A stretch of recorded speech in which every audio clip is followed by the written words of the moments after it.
Hey guys, so today's video is a continuation of the last video, buying a skateboard for the first time. And today I want to talk about the 3 most important things that you need to keep in mind after you buy a new skateboard. So when you first start to go skating, you need to understand your skate stance. You need to understand how to push and how to pivot. And so the very first thing that you should do after you buy your skateboard, you shouldn't focus on, getting lubricants, WD-40, making your bearings spin faster, loosening your trucks. You don't need to worry about any of that. First thing you need to do is what feels comfortable for you. Having your right foot forward on the board or your left foot forward on the board. When you have your right foot forward on the board, this is called goofy stance and it looks like this. And if you have your left foot forward on the board, it's called regular stance and it looks like this. After you find a position that feels pretty comfortable for you, then the next thing that you should think about doing is learning how to push and not pushing Mongo. What pushing Mongo is this right here. It's basically just pushing with your front foot, and that's not what you want to do. You want to push with your back foot.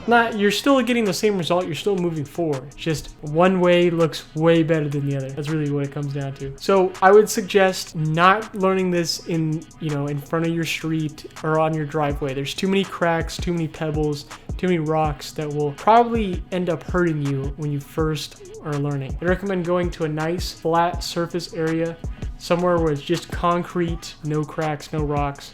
This is like a perfect example right here, like a hockey rink. And really just pushing with one foot on the board, one foot on the ground, and just learning how to stay balanced. This will take some time. You might want to be somewhere near like a wall, just like at a skating rink. You have the people leaning against the rails that are just learning. You might want to do something similar, or maybe bring a friend that can hold you. But you just always want to keep one foot down on the ground and learn how to push correctly. There's really no other tips I can give you other than just keep trying.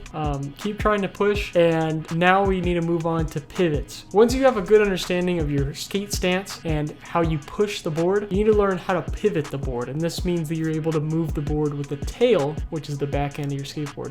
You're able to move the board in a certain direction. So instead of just skating forward all the time, you can now turn left or right. Now this is all going to come down to your back foot, so you're going to put all your weight on your back foot, and you're going to turn your shoulders. And if you keep your feet on the board, when you turn your shoulders and put weight on your back foot, the board will lift up and will turn. So you want to learn how to do these pretty slow. I wouldn't try to do one entire pivot 90 degrees. I would just try to pivot just a little bit and then a little bit, a little bit. Like if this was a clock, you'd want to just try to turn in increments, very small. Keep doing that and just keep practicing that, and then we'll go on to the next thing you need to learn when we go to the skate park. That's it for this video. Super short, super sweet.